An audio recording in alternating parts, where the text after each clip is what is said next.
Hi, I'm Dr. Patty Farris. I'm a board-certified dermatologist, and I'm here with my co-host, Dr. Ted Lain. And this episode of Skincare Confidential is being brought to you live from the Science of Skin Summit. We're really excited today to be speaking about a brand new technology for treating hyperpigmentation from Beiersdorf. So, Ted, welcome.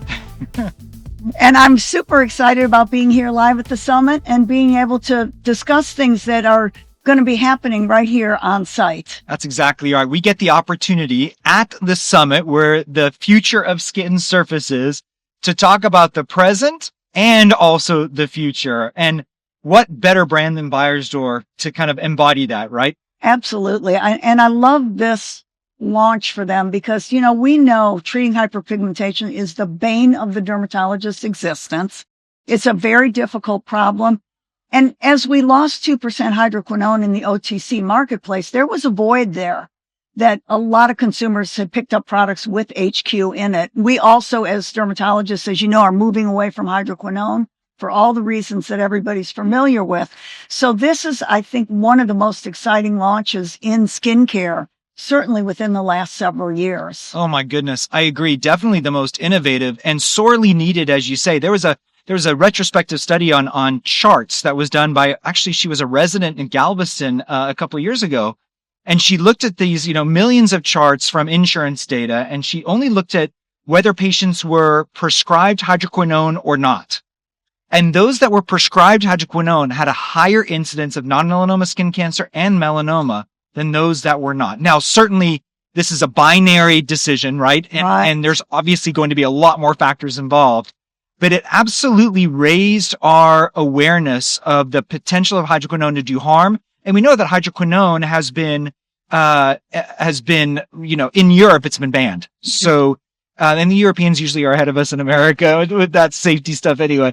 So I think that in addition to the fact that it's been pulled from the market at 2%, there's this feeling amongst our community that we need to be pulling away from hydroquinone anyway. Yeah. And in those patients that we do use it, we need the transition products. Oh, yeah. And I think that this one really fits the niche. So go over a little bit about, first of all, how did they find Thiamidol as an active? Well, we should probably talk about the product line. So this is Eucerin Radiant Tone. Okay. It's available everywhere. They've got multiple products within the line. Right.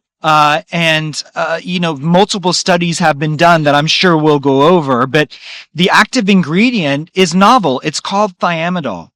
And so what Beiersdorf did in Hamburg is say, you know what? We need to find a molecule that's effective as a tyrosinase inhibitor. But tyrosinase inhibition historically has been measured on mushroom tyrosinase. But we are not mushrooms. And our tyrosinase inhibitor is chemically different. It's structured different. And so they said, before we even start looking for compounds, let's develop our own human tyrosinase model. Yeah.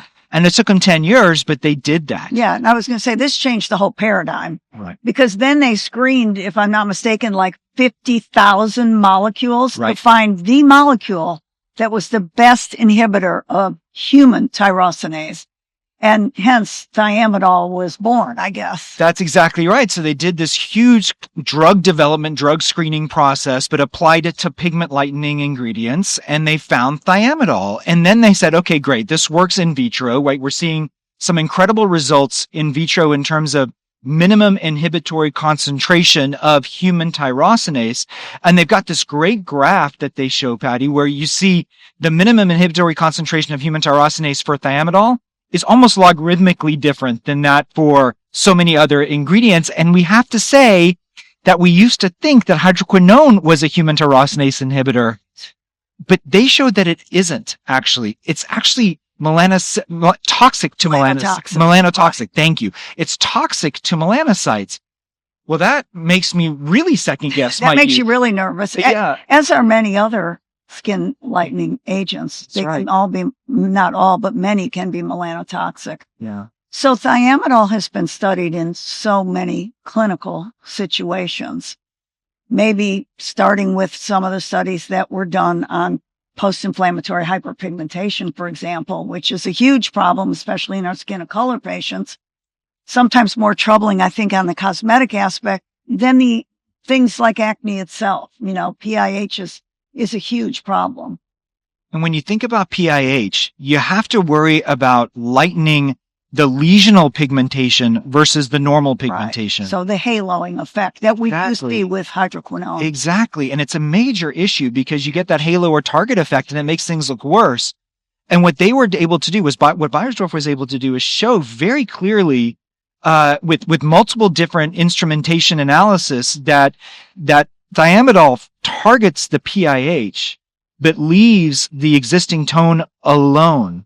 So we truly get lightening of what we need to lighten. Right. That's That's a huge advantage. Game changer. Yeah, game changer. We've all seen that lightening with the Kligman formulation and other, potent, depigmenting compounds. So that was a big advance right there. That's huge. And then, of course, they said, well, let's go over the big guy. Let's go after melasma, Right. which you and I know is the bane of dermatologists' existence. Absolutely. Because you can have epidermal melasma, which is pigment in the top layer of your skin, that if you clear that up, which is quite easy to clear that, it can unveil a darker or more bluish hued dermal melasma, Right. which is really difficult to lighten. So, I mean, first of all, kudos to go after melasma in the first place. Absolutely. Because melasma is probably the toughest cookie we have to crack, for sure.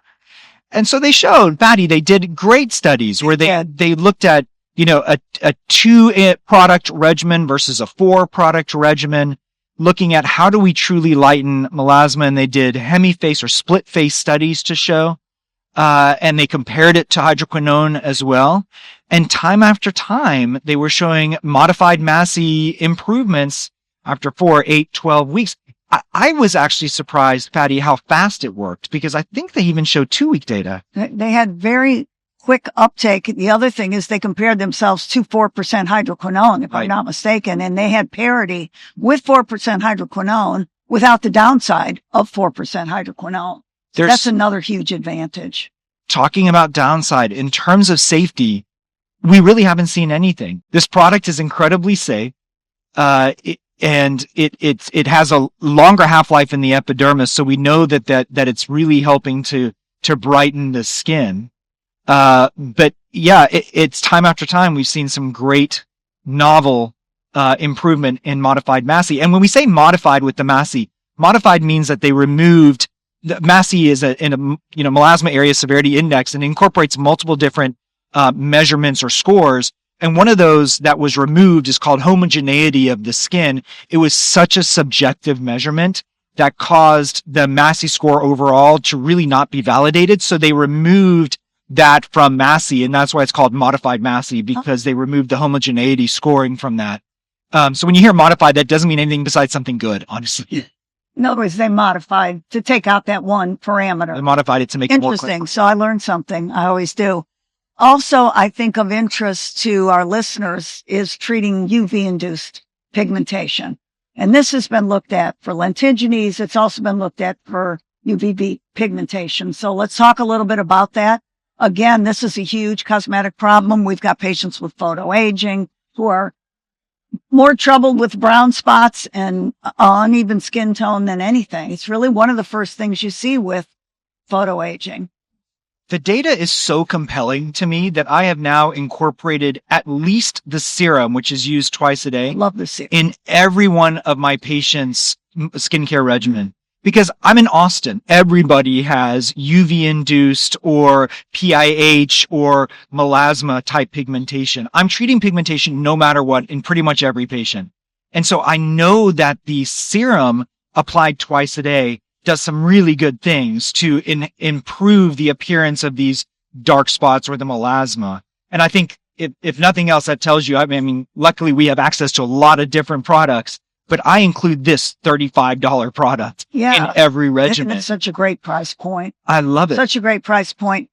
I believe they also did a study where they pre-treated patients and then they were exposed to light and they didn't get as much hyperpigmentation after UV light. So that speaks to your idea of adding it into the skincare regimen because then they've got that on board should they get inadvertent UV light. And we know that we all do. You know, it's important for us to talk about all the products in the regimen as well. Yeah. You know, so they've got this nice, there's 3. That's right. Well, they've got this nice gel cleanser that is just a wonderful cleanser. That's great for sensitive skin. And then they've got the serum, as we talked about, which is a very lightweight hydrating serum. It goes on twice a day. They've got, Patty, this AM product with SPF 30. And the nice thing about the sunscreen is that it's got the thiamidol in it. Right. And then they've got a PM cream, again with the thiamidol plus other ingredients to help lighten and brighten the skin. It's really nice. It's a nice little trio. Yeah. And I think you can do this serum twice a day, and then you use AM and PM with it. And that's just a really nice addition to a skincare regimen. It is. And I use it also in my acne patients quite a bit because I truly believe it helps with the PIH. Oh, I'm sure it does. And it's a hydrator as well. The serum is a hydrator, right? And so I have them apply the serum. And then if I have them either AM and or PM acne products, and then you've got this wonderful sunscreen and moisturizing cream over it as well. So it's now my new acne regimen for my patients because I'm addressing one of the sequelae of acne, which is PIH. Before it happens. Right. Yeah. You're right. That's great. Well, I think we've done a pretty good job at covering it. I think so too. And there's one other thing that they tested that I thought was interesting and also a bit brave. Yeah. They looked at post-inflammatory hyperpigmentation from laser treatments. Oh, yes, they did. And that was a really interesting approach as well, to look at. We all know that can be such a huge problem, especially in environments like this in Austin, where we are now. And again, it was really helpful for mitigating PIH post-procedure. So another interesting use for a great OTC product.